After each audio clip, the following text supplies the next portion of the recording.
الحمد لله نحمده ونستعينه ونستغفره ونؤمن به ونتوكل عليه ونعوذ بالله من شرور أنفسنا ومن سيئات أعمالنا من يهده الله فلا مضل له ومن يضلله فلا هادي له ونشهد أن لا إله إلا الله وحده لا شريك له ونشهد أن سيدنا ومولانا محمدًا عبده ورسوله أرسله بالحق بشيرا ونذيرا وداعيا إلى الله بإذنه وسراجا منيرا أما بعد فأعوذ بالله من الشيطان الرجيم بسم الله الرحمن الرحيم وما أرسلناك إلا رحمة للعالمين وقال تعالى لقد كان لكم في رسول الله أسوة حسنة لمن كان يرجو الله واليوم الآخر وذكر الله كثيرا وقال رسول الله صلى الله تعالى عليه وسلم من تشبه بقوم فهو منهم أو كما قال عليه الصلاة والسلام صدق الله العظيم وصدق رسوله النبي الكريم ونحن على ذلك لمن الشاهدين والشاكرين اللهم صل على سيدنا ومولانا محمد وعلى آل سيدنا ومولانا محمد وبارك وسلم تسليما كثيرا كثيرا میرے بھائیو دوستو،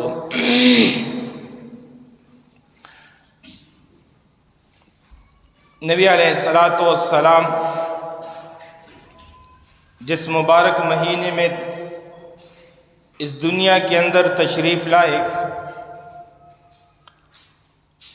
اس مہینے کا نام ربیع الاول ہے۔ اب جو مہینہ چل رہا ہے یہی مہینہ ربیع الاول کا مہینہ ہے، اور اس مبارک مہینے کے اندر نبی علیہ السلام اس دنیا کے اندر تشریف لے کر آئے۔ ایک ہے نبی علیہ السلام کا پیدا ہونا، میلاد۔ اب نبی علیہ السلام کے پیدا ہونے میں کسی کو کسی قسم کا کوئی شک اور شبہ نہیں۔ میلاد یہ مسلمان تو کیا کہ کافر بھی اس بات کا کیا ہے، گواہ ہے کہ نبی علیہ السلام اس دنیا کے اندر تشریف لے آئے ہیں۔ لیکن دوسری بات ہے میلاد کا مقصد۔ نبی علیہ السلام اس دنیا کے اندر تشریف کیوں لے کر آئے ہیں؟ اب نبی علیہ السلام جس شان اور شوکت سے اس دنیا کے اندر تشریف لے کر آئے ہیں، اب نبی علیہ السلام کی پیدائش سے پہلے جو زمانہ اور نبی علیہ السلام کی پیدائش کے بعد جو زمانہ، اس میں زمین اور آسمان کا فرق ہے۔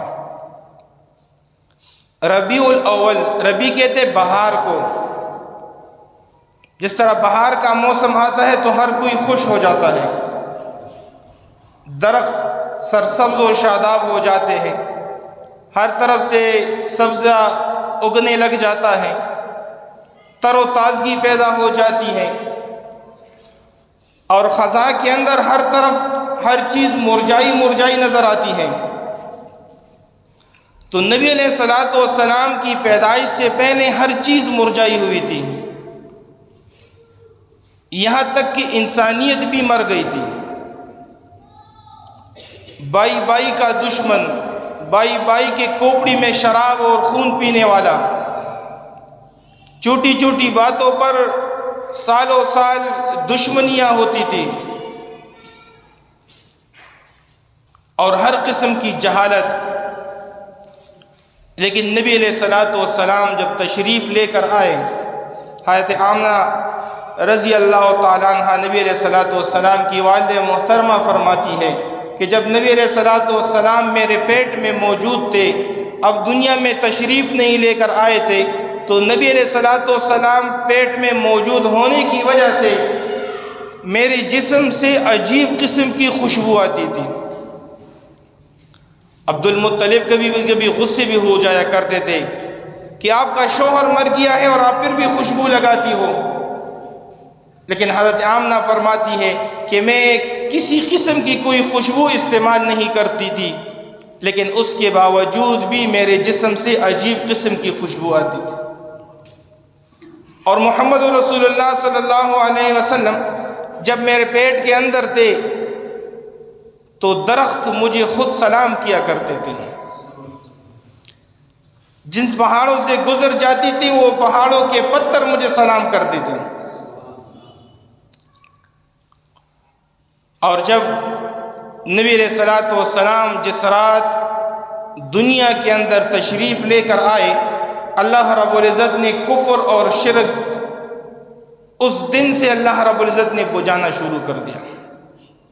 کیسر و کسریٰ کے دربار میں بڑے بڑے بت خانے تھے، آگ کی عبادت ہوتی تھی، سالوں سے اور زمانوں سے وہ آگ بجھی ہوئی نہیں تھی، لیکن جب نبی علیہ الصلوۃ والسلام دنیا کے اندر تشریف لے آئے، اللہ رب العزت نے اس برکت سے اس رات وہ آگ کو بجھا دیا۔ بڑے بڑے بادشاہوں کے درباروں میں جو آگ لگی ہوئی تھی وہ بجھ گئی، وہ حیران کہ جو آگ زمانوں سے نہیں بجھی آج اس رات کو ہوا کیا کہ یہ بجھ گئی۔ نبی علیہ الصلوۃ والسلام کی پیدائش سے پہلے یہ شیاطین اور جنات یہ آسمانوں میں جا کر فرشتوں کی باتیں سنا کرتے تھے، پھر یہی باتیں لے کر نیچے نجومی اور جادوگروں کو بتایا کرتے تھے۔ وہ جادوگر ان کو کچھ بڑا چڑھا کر عوام کو اور لوگوں کو بتایا کرتے تھے، جس کی وجہ سے اپنے آپ کو مشہور کر لیتے تھے۔ لیکن جس رات محمد رسول اللہ صلی اللہ علیہ وسلم دنیا کے اندر تشریف لے کر آ گئے، شیطانوں کا جانا اللہ رب العزت نے بند کر دیا۔ شیطان بھی حیران کہ ہمارا جانے کے اوپر کیا ہو گیا، پہلے ہم آسمان سے بڑے آرام سے چلے جاتے تھے، اب جب جا رہے ہیں تو اوپر سے آگ کے شعلے برس رہے ہیں۔ یہ نبی علیہ الصلوۃ والسلام کی برکات تھی۔ تو میں بتانا یہ چاہتا ہوں کہ جو نبی اور جو ہستی اس شان اور شوکت سے زمین میں آ جائے، اس شان اور شوکت سے تشریف لے کر آ جائے، تو آپ کیا کہتے ہیں کہ ان کے آنے کا کوئی مقصد نہیں ہوگا؟ صرف چاولوں کے دیگ بنا کر بس اس بات ختم ہو جائے گی۔ ربیع الاول کے مہینے میں اپنے گھر پر لائٹیں جلا کر بس بات ختم ہو گئی، 10 دن لائٹیں جلا لی اور تو عاشق رسول بن گیا، بس ختم، یہی مقصد تھا۔ ایک ہے میلاد، نبی علیہ الصلوۃ والسلام کی پیدائش، ایک ہے اس پیدا ہونے کا مقصد کیا ہے۔ اصل بات یہ ہے پیدا ہونے سے تو کسی کو انکار ہی نہیں ہے، پیدا ہونے سے تو وہ کافر بھی نبی علیہ الصلوۃ والسلام کی برکات کو خود دیکھ رہا ہے۔ لیکن یہ نبی علیہ الصلوۃ والسلام اس اتنی شان اور شوکت سے اس دنیا کے اندر تشریف کیوں لے کر آ گئے؟ نبی علیہ الصلوۃ والسلام نے، اللہ رب العزت نے ان کو پیغمبر کیوں بنایا اور رسول کیوں بنایا صلی اللہ علیہ وسلم؟ اس مقصد کو سمجھنا میرے بھائیو دوستو یہ اصل بات ہے۔ اگر اس کو سمجھ گئے تو پھر بات تو بن گئی۔ لیکن اس مقصد کی طرف توجہ ہی نہیں دی، اس مقصد کو سمجھی ہی نہیں، تو پھر 1000 مرتبہ لائٹیں جلاؤ، پھر لائٹیں جلانے سے کچھ نہیں ہوگا۔ اللہ کرے مقصد دی میلاد نبی علیہ الصلوۃ والسلام کی پیدائش کا مقصد مجھے اور آپ کو سمجھ میں آ جائے۔ اس لیے سب سے پہلا مقصد نبی علیہ الصلوۃ والسلام کی میلاد کا کیا ہے کہ نبی علیہ الصلوۃ والسلام پر ایمان لے کر آنا ہے۔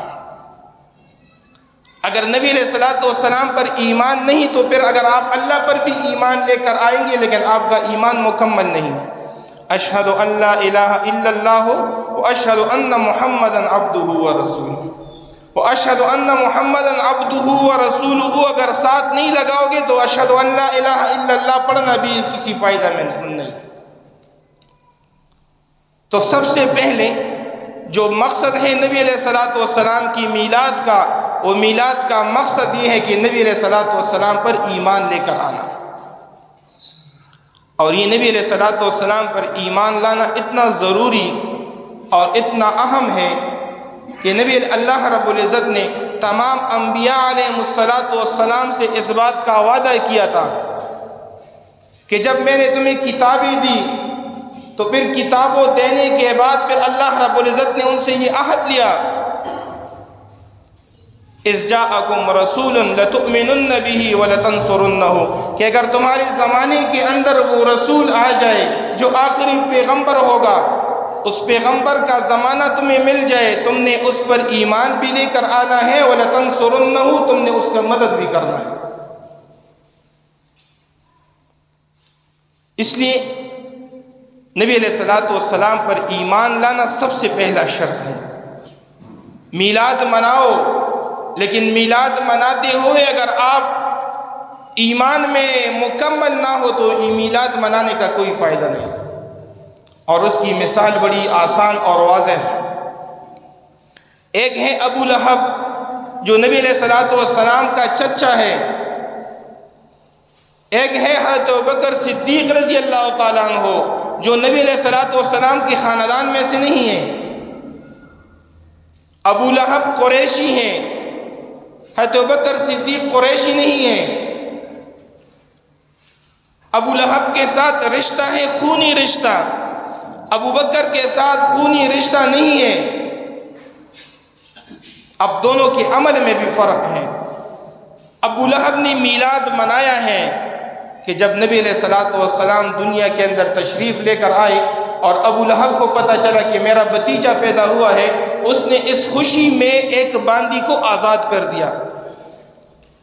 جو باندی خوشخبری دینے آ گئی کہ آپ کا بھتیجا ہوا ہے، اسی باندی کو آزاد کر دیا، میں نے تجھے آزاد کر دیا، جاؤ اس خوشی میں۔ لیکن ابو لہب نے میلاد تو منایا لیکن نبی علیہ الصلوۃ والسلام پر ایمان نہیں لے کر آیا۔ ایمان نہ لانے کا نقصان کیا ہوا؟ اللہ رب العزت نے قرآن میں ان کے لیے عذاب کو مقرر کر دیا، تبت یدا ابی لہب وتب۔ ابو لہب کے دونوں ہاتھ یہ ہلاک ہو جائے، یہ بھی ہلاک ہو، اس کا آل اور اولاد اور اس کی بیوی بھی ہلاک ہو۔ رشتہ بھی ہے، قریشی بھی ہیں، میلاد بھی منایا لیکن ایمان نہیں لے کر آیا۔ حضرت ابوبکر صدیق رضی اللہ تعالیٰ عنہ قریشی بھی نہیں، خونی رشتہ بھی نہیں، لیکن ایمان لے کر آیا۔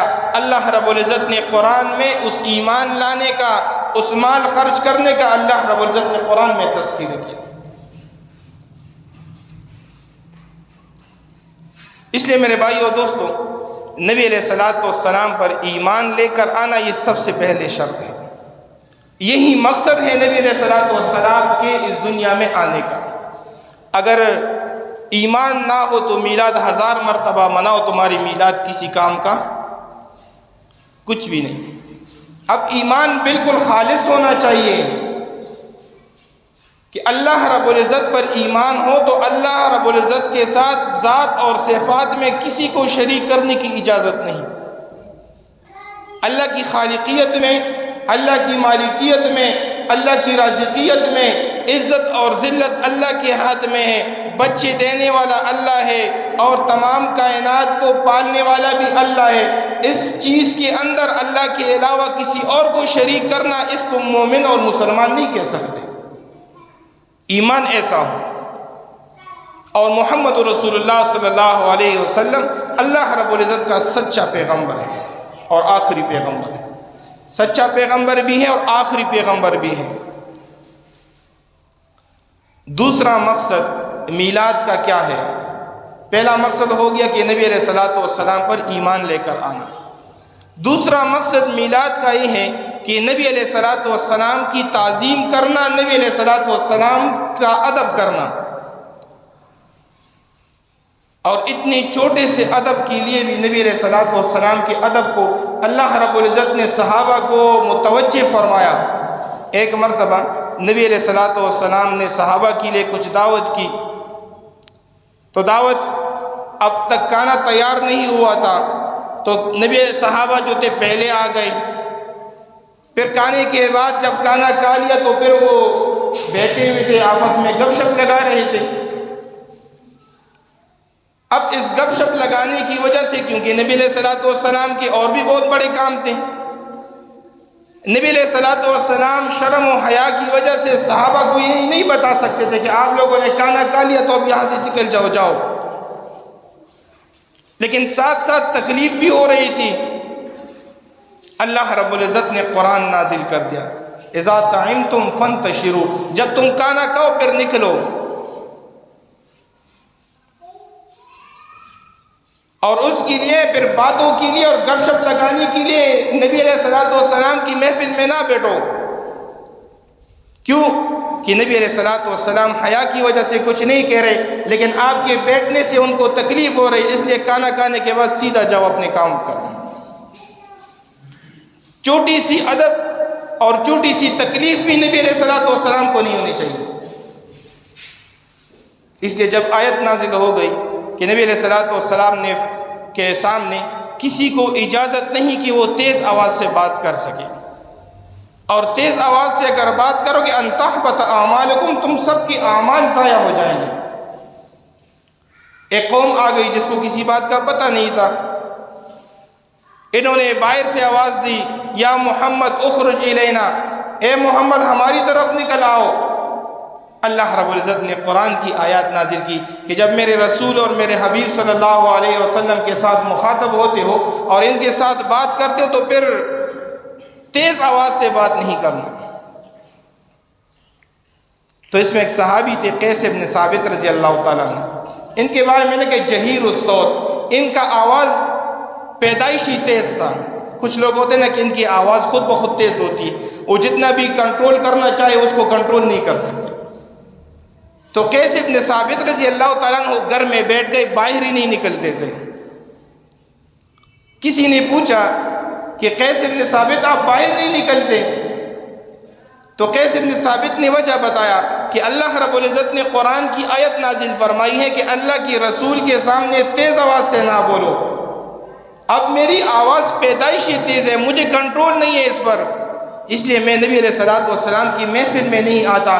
ایسا نہ ہو کہ میں کوئی بات کروں اور وہ بے ادبی کی وجہ سے میرا ایمان ہی خراب ہو جائے۔ نبی علیہ الصلوۃ والسلام کو پتہ چلا، نبی علیہ الصلوۃ والسلام نے ان کو بلایا اور نبی علیہ الصلوۃ والسلام نے فرمایا، قیس آپ کو میری طرف سے اجازت ہے، آپ جس طرح بھی بولنا چاہے آپ کو اجازت ہے۔ یہ آیت جو اللہ نے نازل کی ہے ان لوگوں کے بارے میں کی کہ جو بے ادبی سے بولتے ہیں، اور یہ حکم نبی علیہ الصلوۃ والسلام کی زندگی کا بھی ہے، اور یہی حکم نبی علیہ الصلوۃ والسلام کی دنیا سے جانے کے بعد بھی ہے۔ لیکن ہماری بدبختی ہے، اور بدبختی ہماری یہ ہے کہ ہم نے رسول اللہ صلی اللہ علیہ وسلم کو پہچان ہی نہیں ہے۔ خدا کی قسم ہماری والدین سے بھی زیادہ حقوق ہمارے لیے نبی علیہ الصلوۃ والسلام کی۔ انہوں نے جتنا رویا میرے اور آپ کے لیے کسی والد نے اپنے بچوں کے لیے اتنا نہیں رویا ہوگا۔ میرے اور آپ کے لیے کیا، کافروں کے لیے بھی روئے۔ ہم نے نبی علیہ الصلوۃ والسلام کی عزت کو دو پہ لگایا۔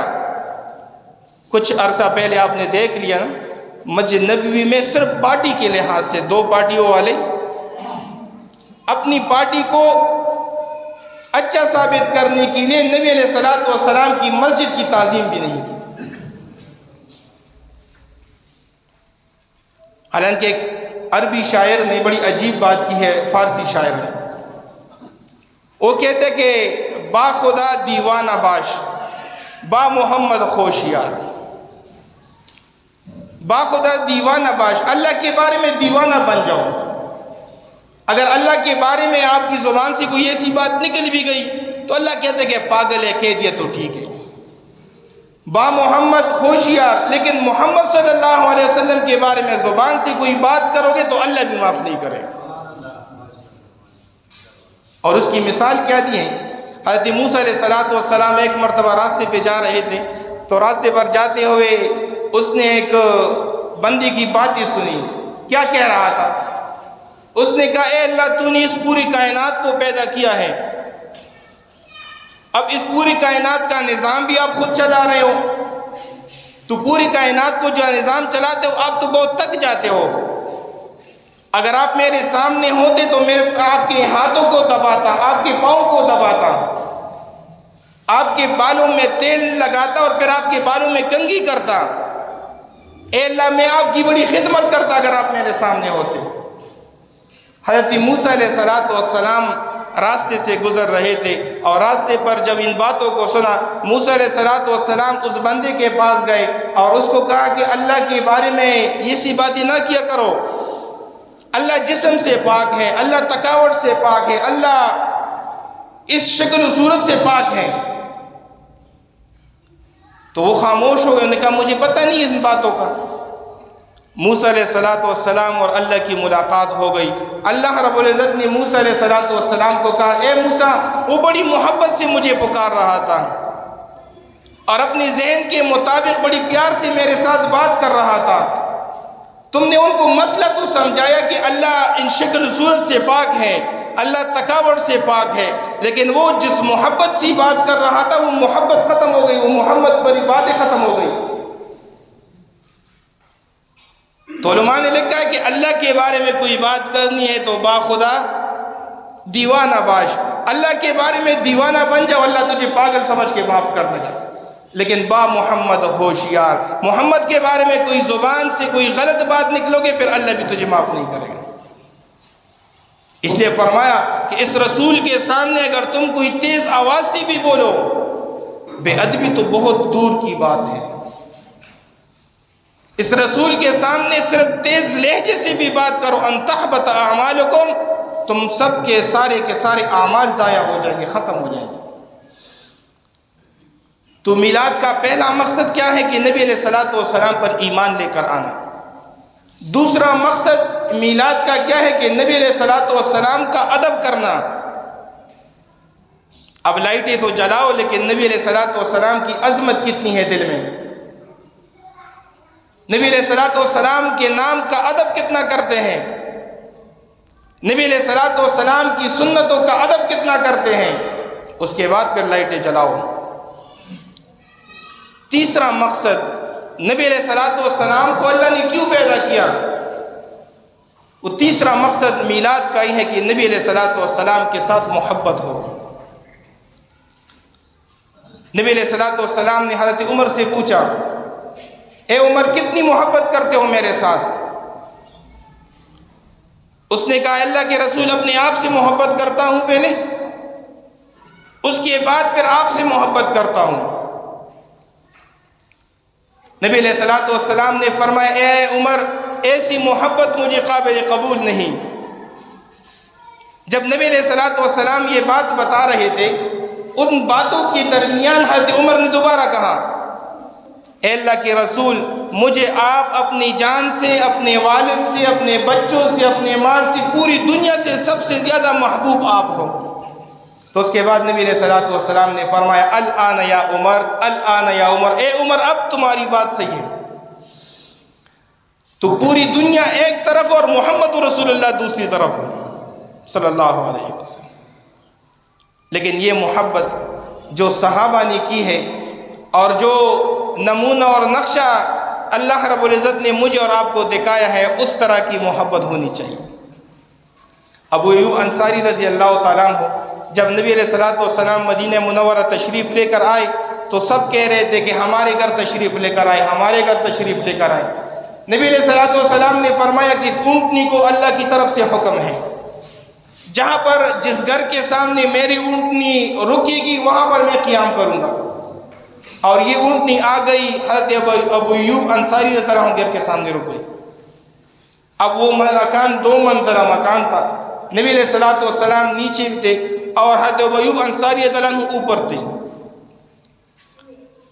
تو رات کے کچھ حصے میں جب نبی علیہ الصلوۃ والسلام نیچے آرام کر رہے تھے، ابو ایوب انصاری رضی اللہ تعالیٰ عنہ اور ان کے بچے اوپر منزل میں آرام کر رہے تھے۔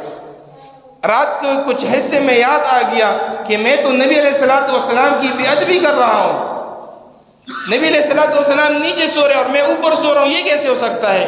تمام بچوں کو نیند سے جگایا اور گھر کے ایک کونے میں جمع ہو گئے۔ اب وہ سردی کی رات بھی ایسی گزری، جب صبح ہو گئی، صبح ہوتی ہی نبی علیہ الصلوۃ والسلام کے پاس آئے اور اللہ رب العزت نبی علیہ السلام کے سامنے عرض کیا، اللہ کے رسول آج کے بعد آپ نے اوپر سونا ہے، میں نے نیچے سونا ہے۔ تو نبی علیہ الصلوۃ والسلام نے فرمایا کیا ہو گیا رات میں؟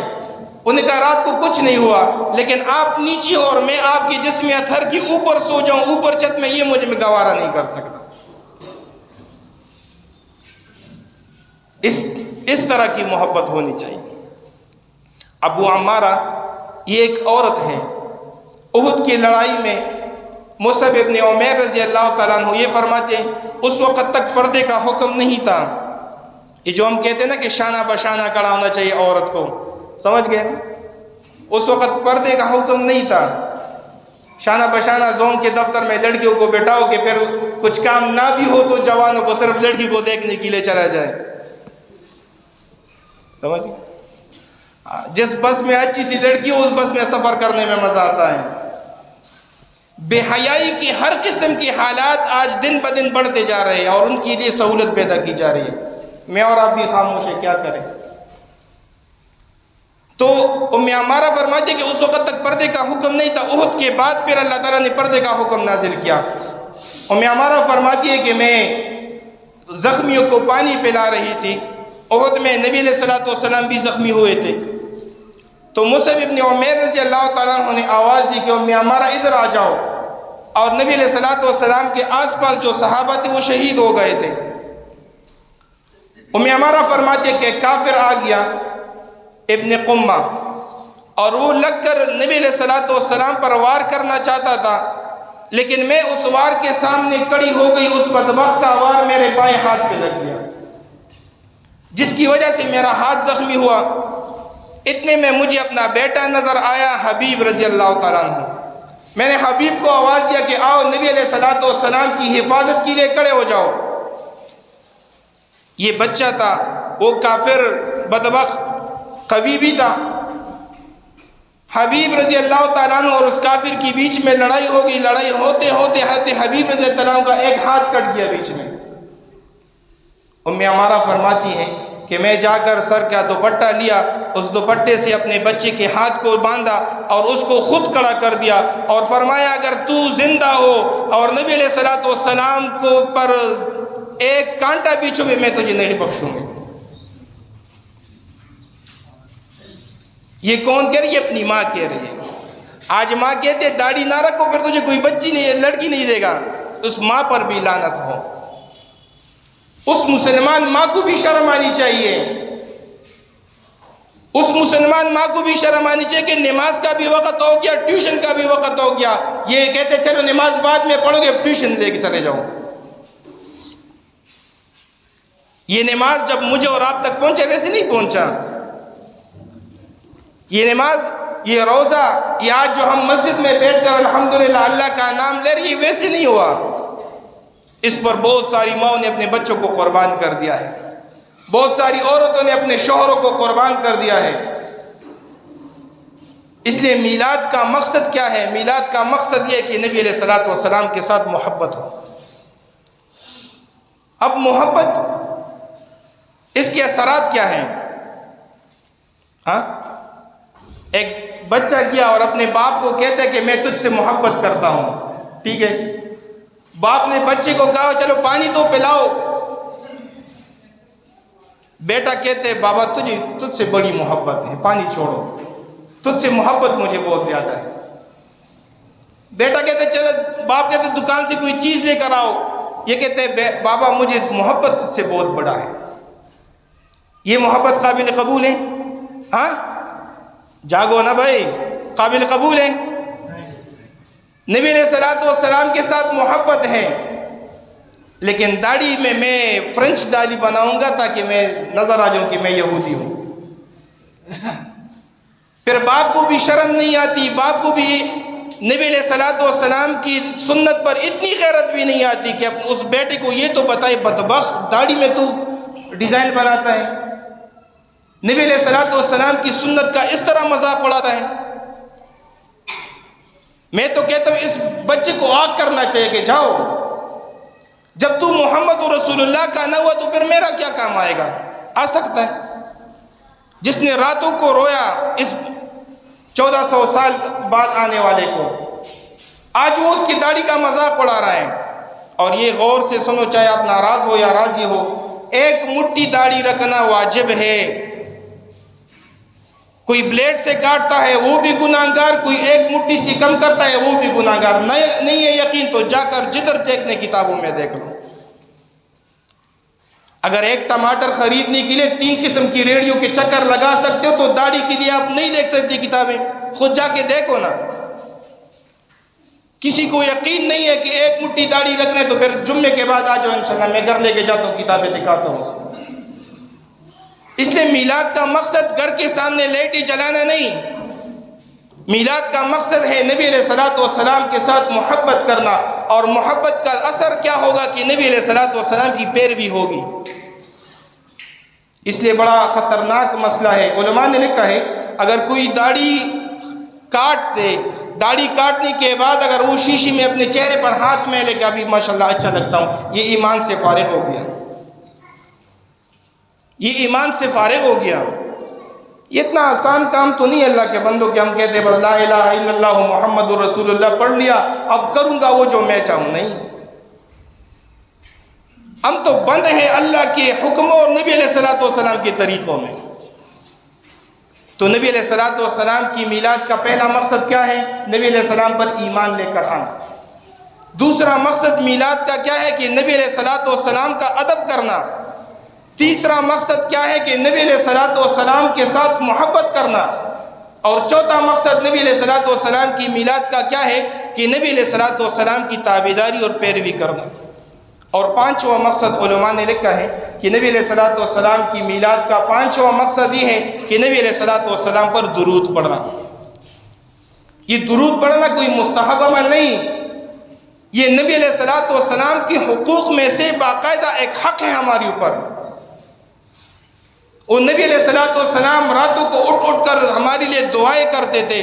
آج میں کم سے کم 100 مرتبہ بھی صبح و شام میں 100 مرتبہ درود نہیں پڑھ سکتے، جس کے لیے باقاعدہ نبی علیہ السلام نے فرمایا کہ جو دور سے درود شریف پڑھے، اللہ رب العزت نے باقاعدہ سیاحین فی الارض ایسے فرشتوں کو مقرر کیا ہے کہ جو ان درود کو نوٹ کر کے لکھ کر کے میرے پاس پہنچاتے ہیں، فلاں انسان فلاں کا بیٹا اے اللہ کے رسول اس نے آپ پر اتنی درود بھیجا ہے۔